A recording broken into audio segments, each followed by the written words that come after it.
દેગામ તાલુકાના વાસના રાઠોડ ગામે જુગાર રમતા 6 જેટલા ઈસમોને પોલીસે 12,800ના મુદ્દામાલ સાથે ઝડપી પાડ્યા। દેગામ તાલુકામાં પીઆઈના અધ્યક્ષસ્થાને દેગામ પોલીસ ખૂબ જ પ્રગતિશીલ બની છે, ત્યારે તાલુકાના વિવિધ વિસ્તારોમાં ગુનાઓને નાબૂદ કરવા માટે ગઈકાલે દેગામ તાલુકાના વાસના રાઠોડ ગામે આવેલ સીમમાં આંબલિયા ચડામાં કેટલાક ઈસમો જુગાર રમતા હતા, તેવી દેગામ પોલીસ ઘનશ્યામસિંહ, સચિન કુમાર અને કેતન કુમારને મળેલ પાક્કી બાતમી અનુસંધાને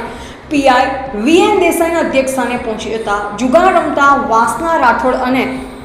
આજુબાજુના વિસ્તારના 6 જેટલા ઈસમોને દબોચી લેવામાં આવ્યા છે અને તેની અંગ ઝડતીમાંથી ₹12,800નો મુદ્દામાલ પકડી પાડી તેમની સામે કાયદેસરની કાર્યવાહી કરી અને પોલીસને આમાં મોટી સફળતા પ્રાપ્ત થવા પામી છે। રિપોર્ટર અગરસિંહ ચૌહાણ, હરસોલી, દહેગામ।